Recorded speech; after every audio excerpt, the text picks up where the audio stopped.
Welcome everyone, welcome. I think we're going to get started, so there are some of you who didn't get a chance to sign in. That's okay. We would love it if you signed in on your way out so that we know who was here.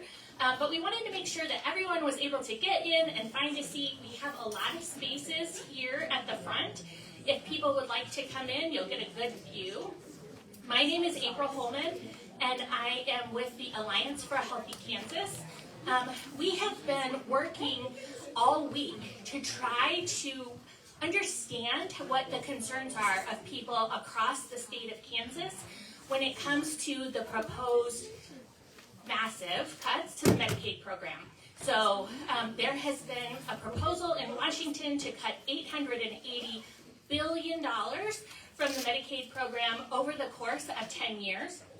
We don't know the specifics of that because they're still hashing it out. We probably will have a better idea within the next few weeks or so. But in the meantime, what we know is with a cut that large, there's no way for that to happen without real people having their coverage terminated. And when we look in Kansas in particular, because we have not moved ahead with Medicaid expansion, when we look at the people who do have Medicaid and who would be harmed by those cuts, it's really children, seniors who are in nursing homes and paying for their nursing home care through Medicaid. It is people who have disabilities, pregnant women, and it is, I think I'm forgetting another category, but you can kind of see the picture of people who are very much in need of health care and in need of Medicaid. I'm not going to talk a lot because I want to give time for you all to talk. So just really quickly, a couple of things. We actually ran out of spaces for people to speak. So we're going to go through the list of people who have signed up ahead of time.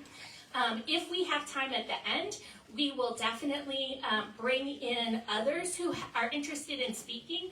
If you don't get a chance to speak for whatever reason, because we only have an hour, we have index cards in the back table, and we would very much love to have you write out your comments, and we will include them as we capture all of the comments from the various meetings that we have. We're going to write something up, and we're also going to put them into the Facebook record because we're capturing these things on live. So with that, oh, one more thing. I kind of said this, but just to be very clear, we're going to be video streaming, and we're also going to be taking pictures here in the room and collecting comments. So if there's anything about that that makes you uncomfortable, that's absolutely fine. I just wanted to give you a chance at the beginning to step out if you don't want to be part of that. Okay, so we are going to get started right away. The first person who had signed up was Tara Shipley. Is Tara here tonight? Oh, yeah, that's right. Okay, if Tara's not here, we will go to the next person. And I should have said this, we're going to try and keep our comments to 3 minutes or so, just so more people can be a part of this. The next person is Amelia Zane Carter. Carter, I'm sorry.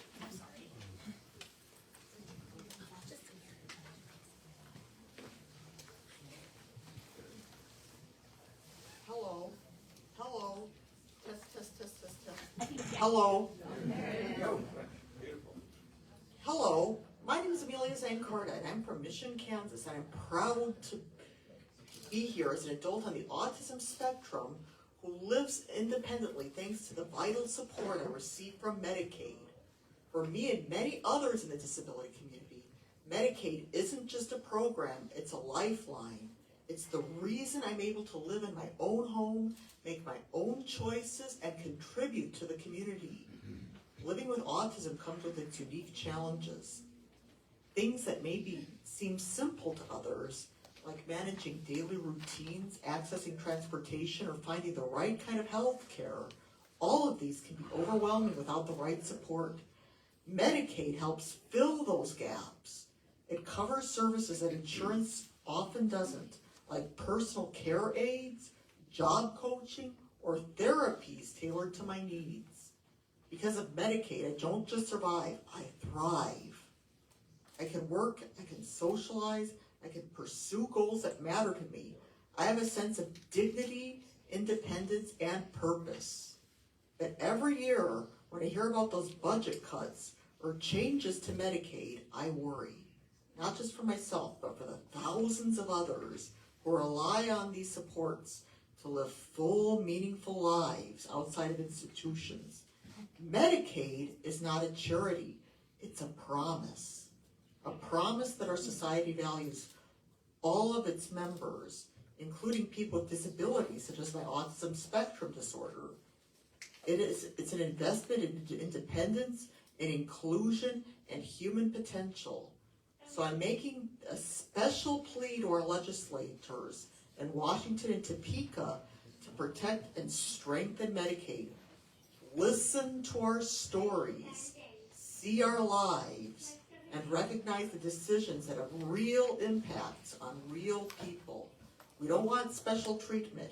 We want the same chance to live, to belong and contribute. And with Medicaid, we can. Thank you.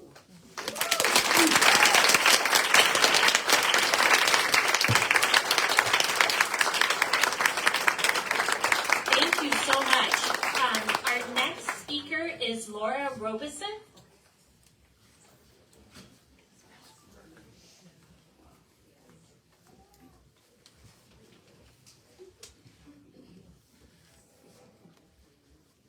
Hello, I'm Laura Robeson. I'm here as a parent. My son Danny was not able to join us tonight because he chose to stay home and watch YouTube. So we honored that. There is not one thing I would change about my son. Not one thing. Danny is everything we could have hoped for in a child. He is happy. He is kind. He is stubborn, as evidenced to him not being here tonight, and he's incredibly resilient. Danny is 13, he has cerebral palsy, he has epilepsy, he uses a wheelchair and has a feeding tube. He needs total support for his care and constant supervision to ensure his safety. Danny was recently sick and in the hospital, and during that stay, even when it was hard and uncomfortable, he told us, there is nowhere else I want to be. I am having a great time. When we got home, he said he was thrilled to be back home. I jokingly asked him, are you just happy wherever you are? Do you just make every place you are the place you want to be? Delightedly, he said, yes. And that is Danny. In the America that I know and love, we all take care of each other. We recognize that at any point we give and we receive. We all contribute to our communities to ensure that we can live with dignity and with safety. Medicaid makes this possible. Medicaid is a critical safety net for people with disabilities, people like my son Danny. Medicaid makes sure that when we need health care, we get it. Medicaid ensures that millions of disabled people receive the care where they need it, which is in their own homes and in their own communities. Medicaid ensures that millions of children survive and thrive. Danny's life is not a tragedy. The tragedy is living with a government that doesn't recognize the value of his life.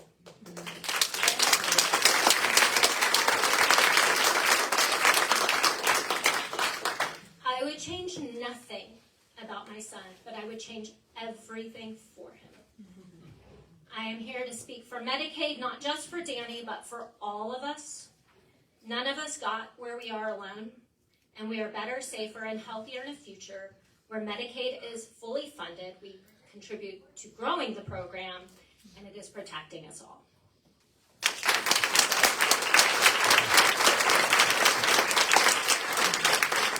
Thank you so much. I noticed that we've had some new people join us. Please feel free to come and sit down. We have lots of chairs in the front of the room, and we'd love to have you be comfortable. Thank you. Okay, the next person that we have on the list is Sheriff Byron Robertson. I'm so sorry, sir.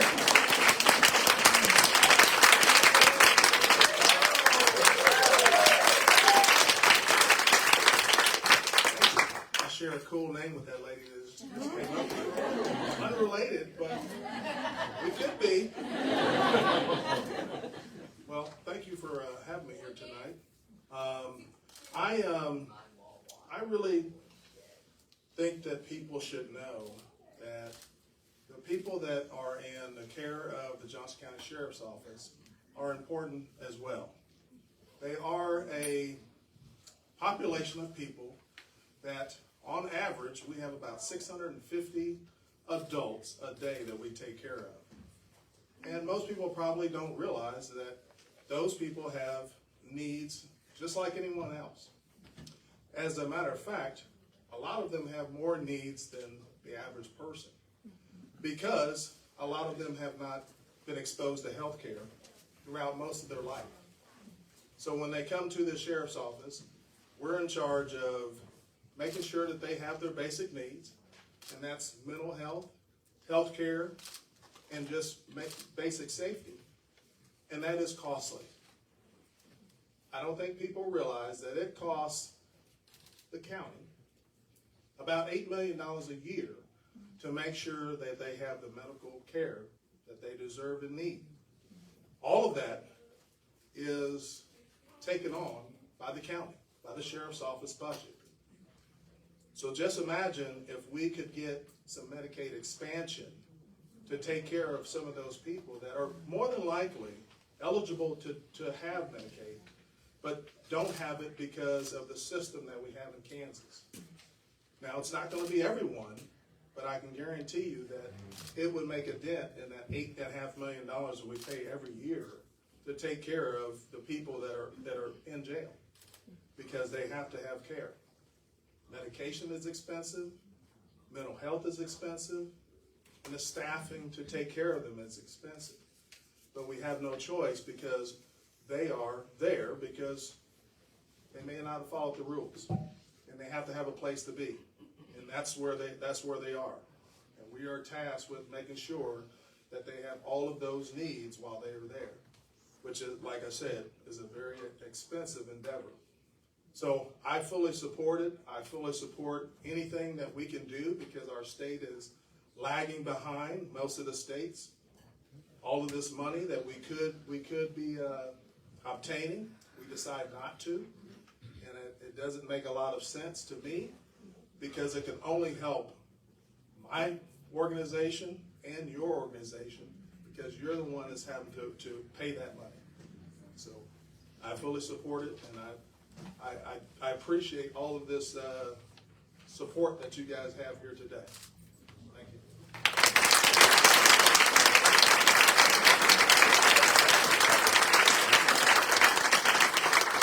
I can't remember if I told you, but this is the fourth of 4 meetings that we've done this week. We've been in each of the congressional districts here in Kansas, and this is a theme that people really want to see more investments, more Medicaid in Kansas as opposed to these dramatic cuts. And I think that's really important for the people in Washington to understand. The next person is Paloma Juarez. Is Paloma here? Okay, Sherry Arnold. Okay, Robin Olson. Robin.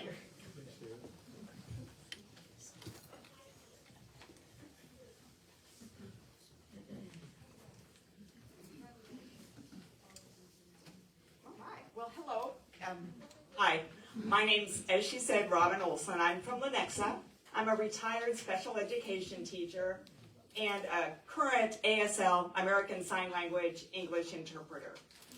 So, Medicaid is, as people have already testified to, is critical. From my work as a teacher and still as an interpreter, I see how Medicaid changes the trajectory of kids' lives and adults' lives. We've had some really compelling stories. I wanted to add just another one. about one of the students out of many students whose family relied on Medicaid for services. This little girl came to school at the age of 3. She had been born with multiple disabilities. Cognitively, she was sharp as a tack.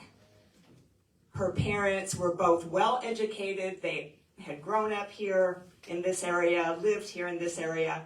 When she was born, her mother stopped working because there were a lot of needs to take care of. So they went from double income to single income. They had 2 other children at home, just to kind of set the stage. When their daughter came to school, again, she was 3 years old when she entered, she was unable to communicate with anything other than rudimentary gestures and some vocalization. She could not hold a crayon. She could not walk. She could not make her needs and wants known. But she did come in with the biggest smile I've ever seen. She was lovely. Fortunately, they were able to take advantage of the Medicaid system in Kansas. And once she started getting the therapy she needed, this girl started to bloom. Through the hard work that she did with her occupational therapist, she was able to finally learn to manipulate her hands. She was able to learn to color. She was able to learn to cut, eventually to write. With physical therapy, she was able to learn to stand, to walk, over a long period of time, to run, to climb stairs, to bicycle, to go out to recess and play with her friends, which was huge. Through the nutritional counseling and dietitian work, the whole family was able to find out what foods she could eat and what foods she could not. Just so many benefits. I saw her life change in less than 2 years. She was able to access the general education curriculum. By the time she was ready to get out of the early childhood program, she could go into a general education kindergarten class. Through her speech and language pathology work, she learned how to sign first. So she started communicating in American Sign Language in a way that people could actually have a conversation with her, not just through homemade gestures. And eventually she learned how to use an augmentative communication device, and then actually was able to develop a little bit of spoken English. But without Medicaid, who knows where this girl and where that family would be. So, she was one of, in Johnson County, 26,290 kids who are enrolled in Medicaid currently, or as of 2023. So just think about that, and thanks for letting me speak.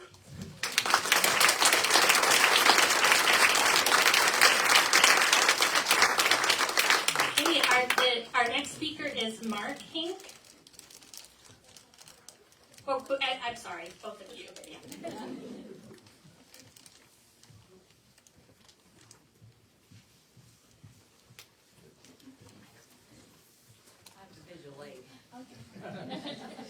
So I am Mark, this is my wife Patty, and this is a picture of our son Brian. Brian is 49 years old, he is our oldest. He has multiple congenital disabilities stemming from genetic deletions. These include intellectual disabilities, epilepsy, and autism. He is nonverbal and has OCD. He mostly functions at the level of about a 3 or 4 year old. He needs assistance with his daily living activities, including things such as cutting his food up into bite-sized pieces, toileting, and dressing and undressing, to name just a few. He cannot add or subtract or make change, so he cannot work, cannot support himself. Medicaid helps pay for his medical expenses, doctors, dentists, hospital stays, etc. He sees 9 professionals, medical professionals, each year, multiple times. Medicaid also pays for his maintenance medications for his OCD, his epilepsy, and erosive gastric esophagitis, as well as for the occasional infections and so on. Importantly, it pays for his HCBS for his day and residential services. These are provided by L'Arche Heartland, which is located in Overland Park, and they provide residential services for 19 adults with disabilities and day services for 35 to 40. These day services include getting the individuals out into the community to staff things like Meals on Wheels, do recycling, go bowling, walking, and so on, many other activities. They do a great job of getting him out into the community and keeping him connected. In the residential service, the direct support professionals cook and serve meals, clean, and provide for his personal needs. Some of the people that provide these services live in the group homes, others take daily shifts. 24/7 care is provided for those like Brian that need it. L'Arche and their their direct support professionals are a lifeline to the broader community, as was previously mentioned. Otherwise, these disabled adults would be homebound with parents who are aging themselves and cannot necessarily provide the level of care needed. Some of these individuals' parents, are deceased and they have no living relatives in the area, so L'Arche even has to take them to their appointments. Relatives or friends don't have the knowledge of the breadth of opportunities that are available in the community to get their individuals out to them, to keep them connected. So Medicaid is essential to maintain their mental and physical health and well-being. Loss of funding could result, in Brian's case, in lack of control of his diabetes, which could be catastrophic for him. It would also place undue burden of care on the surviving family members and their families. So we have to remember, societies are judged by how they treat the individuals who require the most care and support. So, thank you for your time and attention.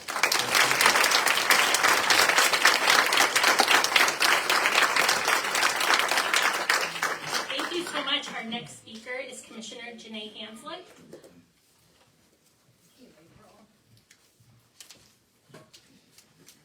Well, good evening, everyone. Wow, so many beautiful people whose lives depend on Medicaid funding. Wow. As April said, I'm Janae Hanslick, and I currently serve on the Johnson County Board of County Commissioners, but my career has been as a licensed social worker. And one of my priorities as a commissioner has been strengthening aging services.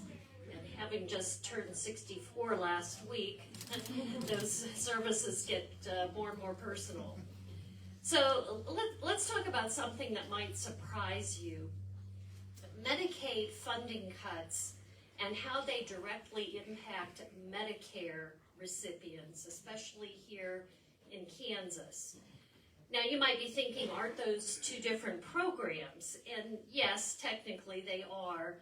But for the over 100,000 Kansans who rely on both Medicare and Medicaid, they're often called dual eligibles, the two programs are intertwined. And when Medicaid is cut, those folks often feel some of the deepest pain. Critical ways that Medicare recipients depend on Medicaid funding include Medicaid covers Medicare premiums, deductibles, and co-payments. Many seniors rely on Medicaid to provide in-home services so that they can age in place, including personal care aids, transportation, home health visits. Also, as many of us know, Medicare does not generally cover long-term nursing home care or extended home care services. Medicaid covers 60 to 70% of nursing home residents in Kansas.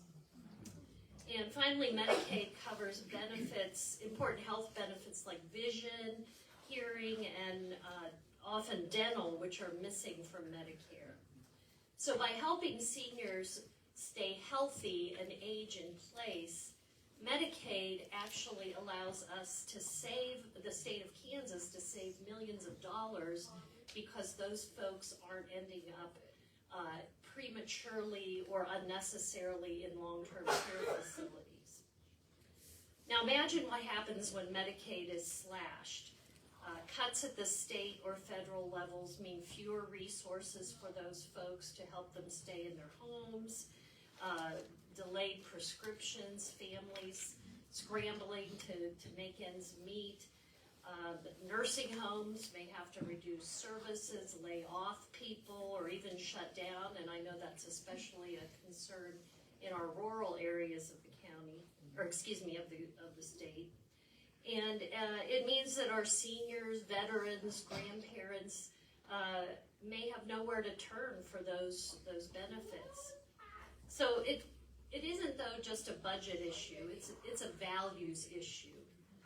Do we value the dignity of our seniors here in Kansas and in our country? Do we stand by the Kansans who spent their lives building our communities? When Medicaid is cut, Medicare recipients in Kansas lose vital support. And these cuts don't just trim budgets, they trim lives. So let's be clear, Medicaid means protecting Medicare recipients. And it means ensuring that every Kansan, no matter their age or income, can access the care they deserve. So let's make sure our state and federal lawmakers know that we stand with our seniors and that we need Medicaid funding. As we've heard, from birth through the end of life, Medicaid is essential for so many people's lives. So thank you for standing for care, for compassion, and for Kansas. I appreciate all of you who are here tonight, and I appreciate your sharing your stories. Thank you.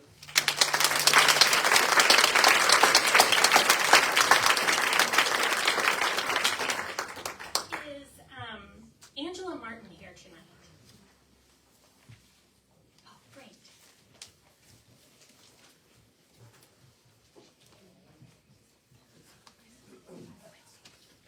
Hi, good evening. Thanks for hosting tonight and giving us all the opportunity to learn a little bit. Sorry. Yeah, you can hear me? A little bit like that, a little closer. Yeah. Okay. Sorry. Yeah. Thanks for giving me the opportunity to talk tonight and for hosting this meeting and to learn a little bit more about Medicaid. I am a physician at KU. I'm a perinatologist, so I see high-risk pregnancies in my practice. So I'm going to touch on the reproductive years and how this might affect the patients that I see. Across the country, about 40% of births are covered by Medicaid.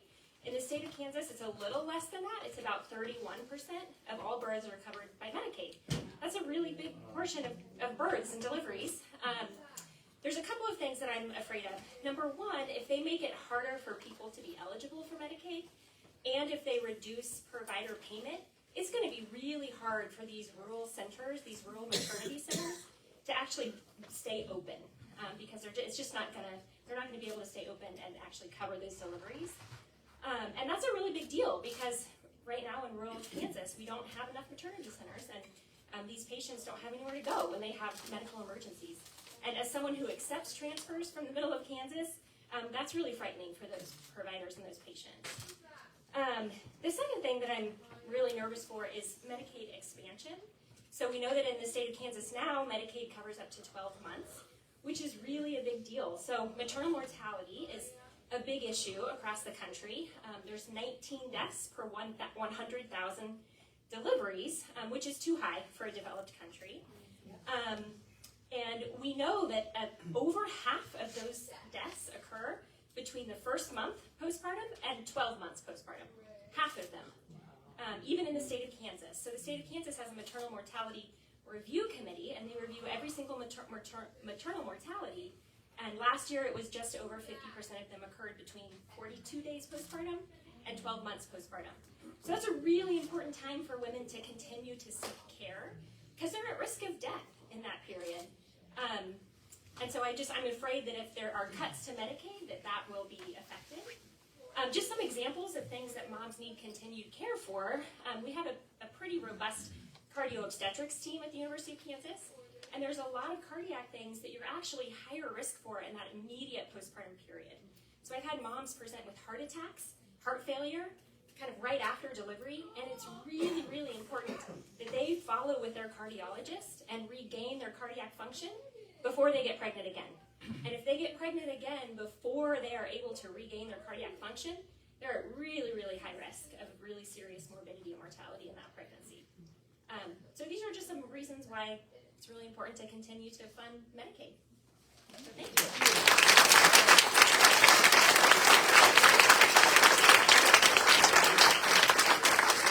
Thank you. Dr. Martin really touched on an important issue, and that is if we have fewer dollars to spend for Medicaid in Kansas, depending on how that is done, it could mean that Kansas legislators are going to need to figure out what to cut in order to make up that difference. And we don't have a lot of voluntary services in our Medicaid program. So that could mean things like the brand new 12-month extension for postpartum women. It could mean things like some of our home and community-based services waivers. None of those things are things that we want to see happen, but they're just going to be very, very difficult choices if we are in a position to make those cuts here at the state level. Okay, the next person on the list is another commissioner, Becky Fast.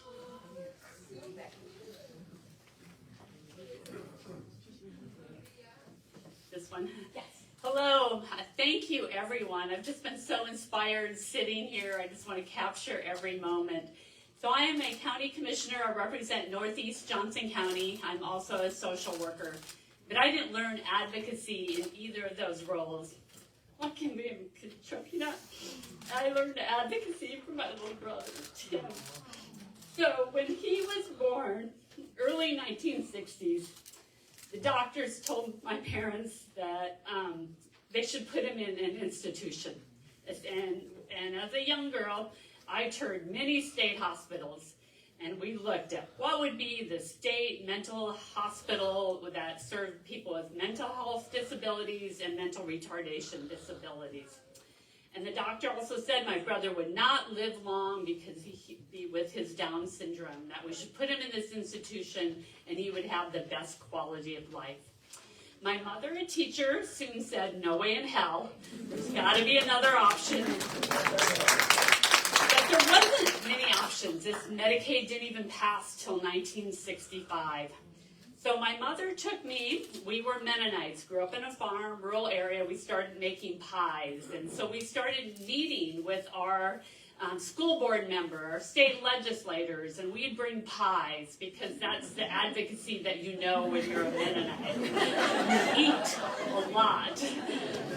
And so one of the stories I'll never forget is we met, and there was no women elected officials at the time. It was all men. And one man said to my mother, he said, ma'am, a good godly Christian woman would be at home taking care of her children. So my brother, who wasn't very verbal at that time, his head went right in the banana cream pie. He knew that my mother had been disrespected and he wasn't happy. So my mother said to me, Becky, get your brother. So I lifted him up out of the banana cream pie, and she said, this meeting's over with. So we start walking out, and she goes, go grab that pie. So we grabbed the pie. But my mom and my father didn't quit. We soon brought in more parents with special needs, and they brought folding chairs, and we brought more pies, and we widened the table to talk about why my brother should be able to go to school, why there should be an early learning program for him. And after several more years, there was an early learning program. And after several more years, he got to ride the bus with me. This was before schools even allowed children with disabilities. And finally, the doors opened, and he got to go to school with me. But my parents, and many parents at that time, worried what was next after school. So we started making trips to the state capitol and saying, there's no supports out there. Where is housing? What's next for children once they leave our school system? And so we became just engulfed in having people hear stories like you're sharing your stories. That's what we did. We shared our stories. And in the early 80s, Medicaid home and community-based services was passed. There was no Medicaid home-based services before the early 80s. So when my brother got through high school, he could go, he was one of the first cohorts that could go to a group home, that he could have supported housing, that he could have help with his bathing, eating, and supports, and live fully in the community, all supported by Medicaid. Also, I'm his legal guardian now. Both my parents have passed. He gets Social Security to help pay for things, but he only gets to keep $2,000 a month. Each month now I'm worried that his Social Security won't be there, that Doge will take his Social Security, but I can help pay for that. But many families can't make up the difference. So this year, he celebrated his 60th birthday.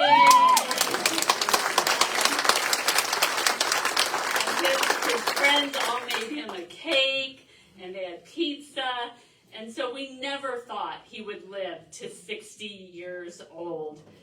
So I would like to say that we, as a community, as a country, can stand with persons with developmental and intellectual disabilities. We have stood with them for decades and not leave that promise. For a period in my life, I worked for U.S. Congressman Dennis Moore. And so I know that when you stand up and speak to Congress, your senators, your congresspeople, and if you're noisy, we have to be noisy, and to their aides. The people that spend the most time with a congressperson or a senator is their aides. So causing good trouble is not only with elected, is with their aides, because the aides, after a while, start pressuring the member. And when I worked for Congressman Moore, often there were people just standing outside of our office all day long. And I thought about going to Senator Moran's office and just holding the picture to his staff and letting them see, do not cut Medicaid. Please, hands off, protect, have the moral courage to stand up for all of us. We are one community, a strong community, and together, when we stand up for justice, we all thrive. So thank you.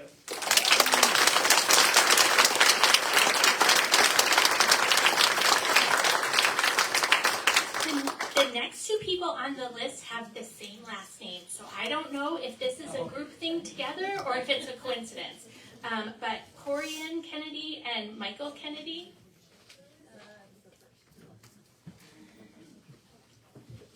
Can you make it? Sorry, some of the pathways are a little tricky.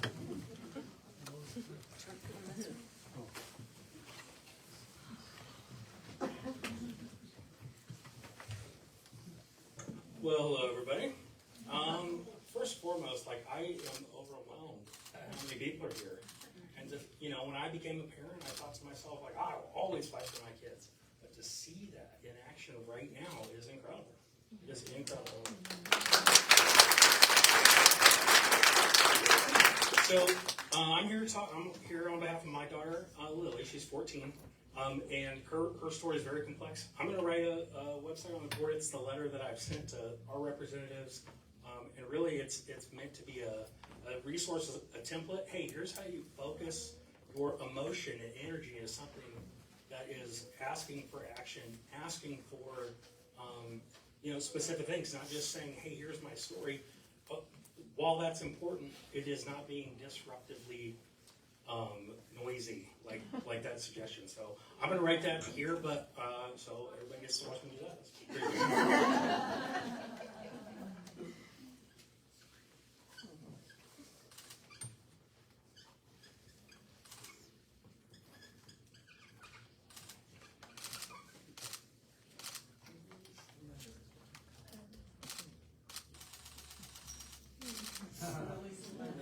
All right, so it's just liliesletter.com, and really to tell briefly what her story is. when she was born, she's a twin. Like I said, she's 14, and her story was not that dissimilar from the ASL educator. Sorry, I forget your name. But the story that she told, that's exactly how Lily was when she grew up. She had duplication, deletion, she's nonverbal, et cetera, so on. But that's not why I'm here. I'm here because 2 years ago, in the car on the highway, to go see a specialist at Children's Mercy, Lily suffered cardiac arrest, and she stopped breathing. And so her mother had to pull over on the side of the road, administer CPR, and Lily was without oxygen for 18 minutes. And so Lily goes to the hospital, and she's intubated, and the incredible team at Mercy and the life-saving efforts saved her life. And she's with us today. Well, as you can imagine, going from her original set of problems to a set of problems that now introduces a G-tube, a VNS to control seizure activity.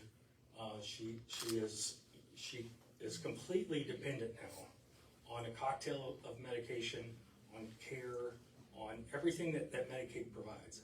So while before, yeah, it was important to me, but I didn't realize how important. And so it's been so eye-opening to hear everybody talk, and it just fills me with, I don't know, good feelings that people are fighting this fight. And so that's all I want to say. Please check this thing out. There's a lot more to her story, but again, I got very noisy, used all the technology things to make sure people see this letter.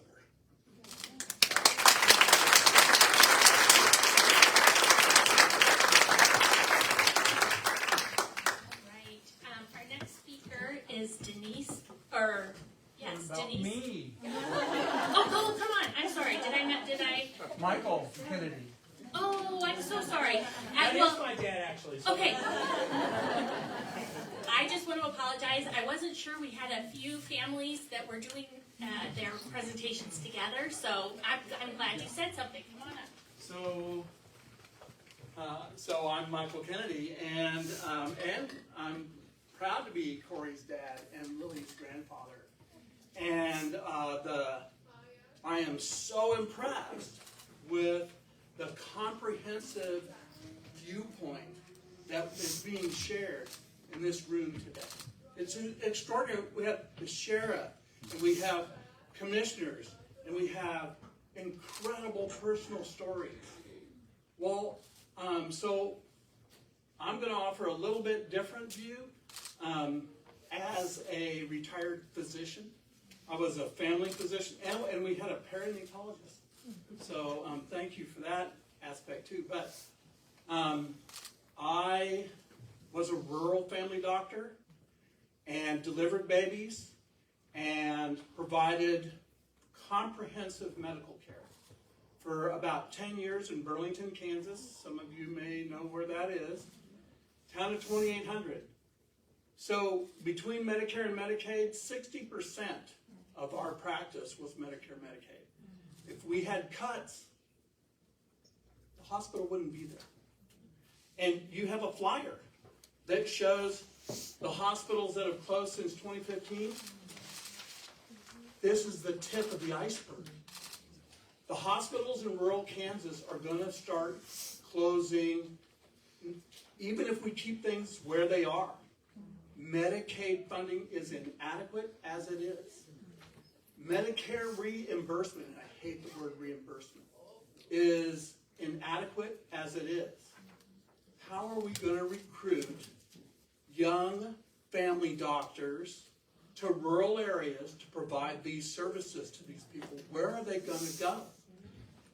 You guys, can you imagine getting in your car and driving 2 to 3 hours in the storm, in the winter, to get medical care? That's what they're doing now. We close more hospitals, we got big problems. We have huge problems. And we need to raise our voices. They need to hear this discussion. Thank you to the Alliance. I wrote out a 10-page thing, but what I ended ended up doing was, I was taking medical students into my practice and I was teaching them, and I fell in love with that. So the University of Kansas offered me a spot to come back and teach Intro to Doctoring. So I taught 220 plus medical students every year for 22 years. And I taught them compassion. I taught them humility. I taught them to listen. And I taught them that they need to garner the resources that they can to provide care for the vulnerable people in their community. And I think they listened. I won a couple of awards.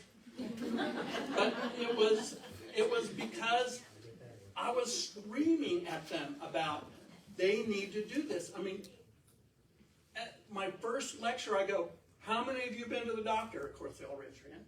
How many of you have been to the doctor and went, wow, that was great? And about a third kind of raised their hand. How many have been to the doctor and walked out and you were pissed? You were, oh, I broke it. You were mad. And you said, that, I'll never go back to that person. And they all raised their hand. And I said, this is our mission. We have to change this. So the way we do that is we attract bright minds. How do we attract bright minds? And compassionate people. When they're paid appropriately for the services that they get, I don't think people should get rich being a doctor. But I do think you need to be paid for all those years of education. Okay, well, and then the last thing is economic downstream effect. In a rural town, a single doctor can have a downstream effect of 23 jobs and up to $900,000 per year into the community, into the economy of the community. So, is it wise for taxpayers to put up some dollars for this program called Medicaid? It's a great financial investment. It's not only, being a compassionate, good citizen in our communities, but it's a good investment economically. And so there's people who've done all the magical numbers and stuff, but up to $5,000 to $6,000 per $1,000 spent on Medicaid. So there's a lot of pluses. It makes such good sense. We need to get the politics out of all this nonsense and get down to the brass tacks of real people where it really hurts, and give the healthcare providers, the social workers, the law enforcement the tools they need to provide compassionate care.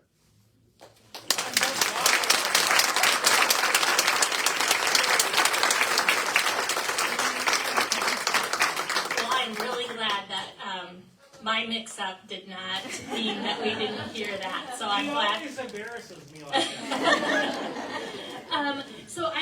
Is Denise Veranda here? Okay.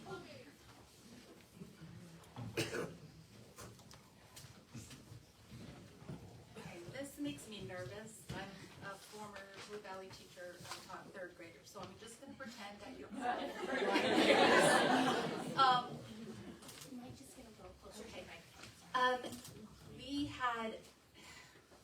I am here on behalf of my daughter, but there's a little bit more to the story than that. About a little bit before she graduated high school, we moved to Maine because my mom had Lewy body dementia and she was going through end-of-life care, and I was wanting to be there to help her. She was on Medicaid. I was diagnosed with MS. So I am going to be a future Medicaid person. I'm on Medicare right now, but I will need Medicaid services in the future. My daughter, much like Amelia, she is autistic. She is 27. She just turned 27 last week. She is a firecracker. She is a great advocate for herself. She tried to live alone, but because we moved away and then came back, on the wait list for adult services 2 years ago. And the wait list is over a decade long. She just had she would be here with me today. She uses a device to speak. She's a great advocate. She's going to be a keynote speaker in University of Missouri in September at their autism conference. She's awesome. She's an author. She's an illustrator, but she needs support. She tried to live on her own because she was wanting to see what it was going to be like without me there. And I try to provide as much support as I can, but without those Medicaid services in place for adult services, for a day program, for some place for her to go that she would feel safe, to have support for living on her own, she wasn't able to do it because we did not have the support. And it was exhausting for her and for me because she's always on edge about, again, what's next? What's next? She's 27. She wants to be on her own. She wants to be able to have a life away from mom. And she moved back in with me, and we made great roommates. It's almost like we've done this before. So it's encouraging to me to see all of you here who want the expansion of Medicaid services. We need more people. We need those caregivers to be paid well. We need more caregivers because there are more people like her that are on a wait list a mile long. So please, get loud, get obnoxious. I know third graders can be obnoxious at times, but we can be more obnoxious. We've had more practice. So please, please, please continue to do what you're doing. You never know where your life will lead. Some people are born into, have developmental disabilities. Some people acquire them, and some people end life with them. And we all need that help. And to think otherwise, it's a lesson in our humanity.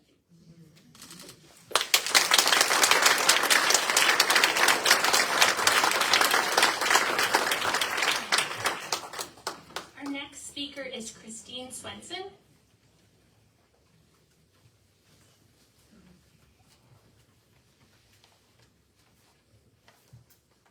Thank you. My name is Christine Swenson. I am the Vice President of Clinical Services at Wyandotte Behavioral Health Network. We are a certified community behavioral health care clinic. Just want you to imagine for a second feeling very down. You can't get out of bed. You can't eat. You don't feel like you're important to anyone. You don't know if you want to live anymore. You get the courage one day to call and ask for help. And you are told, we would love to see you. We can get you in 3 months. That's what Medicaid cuts can do to the mental health system. The community behavioral health care clinics have structured expectations to get people in within 10 days. And if you're in a crisis, be seen in an hour. And if you're urgent, get in for a day. Community behavioral health care clinics are fully funded by Medicaid. Medicaid cuts would impact that system. It would lead to fewer providers, fewer services, access to medications, all these things that are important for individuals who are trying to live in the community. We heard some amazing stories of people living in the community, living full lives because of the supports they receive. Our community services help support individuals with severe mental illness. Adults and children live in the communities and avoid higher levels of care. Avoid hospitals. We've all heard the horror stories in the 60s when people would go to mental institutions and never leave. That's why community health care exists. We owe it to those most vulnerable to support them, to advocate for them. And that's where I would ask everyone is let's advocate for Medicaid to keep the system going. Without those, we could see higher rates of homelessness, higher rates of higher levels of care, or worse, people going without care. So that's what I would ask for everybody to think about is how do we support those individuals who are most vulnerable, who deserve our support in this community. Thank you.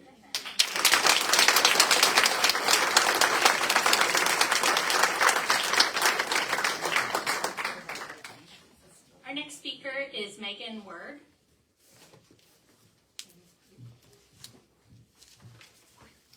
Hi, thank you for letting me speak tonight. I work for the American Cancer Society, Cancer Action Network.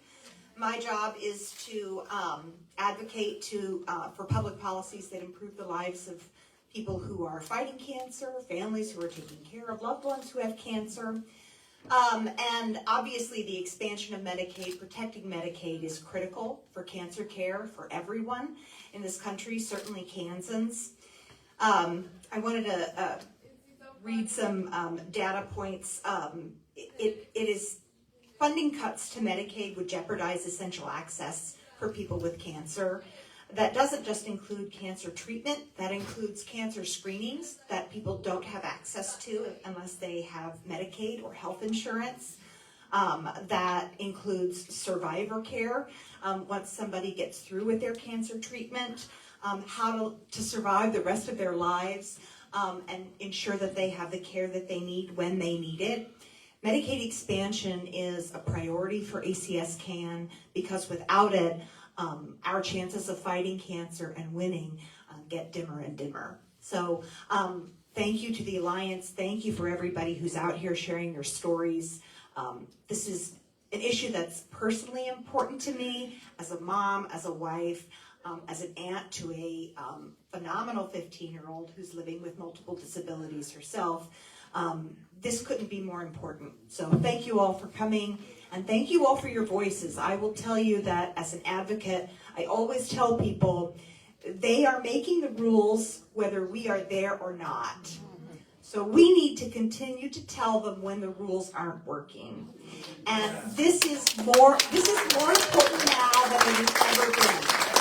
So thank you guys for coming, and just keep using your voices.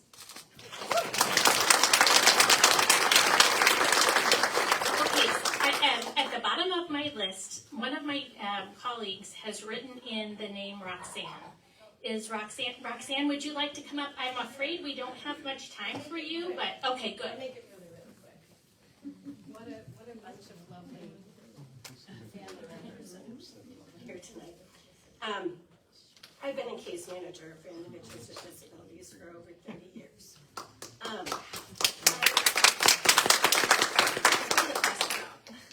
But I have to say that Medicaid is the reason why.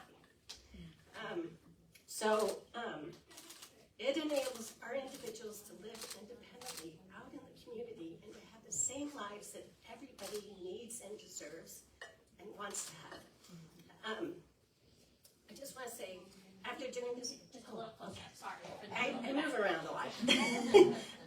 So during the time I've been a case manager, there were years where we couldn't even get dental care for anybody over age 21. Who doesn't need dental care after 21? Anyways, we've come a long way, but we have a lot of fight left in us, and we've got to keep fighting. I say no cuts to Medicaid, and all we need to do is expand Medicaid. Yes. That's the people that need to help. Thank you very much.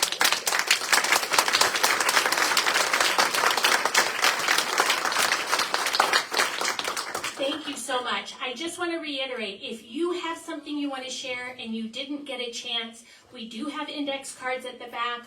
We are happy to accept those stories if you want to email them later. My email is just my name, April, like the month, APRIL, @expandcancare.com. But one way or another, we want to share your stories and include them. And I'm sorry that we are running out of time this evening.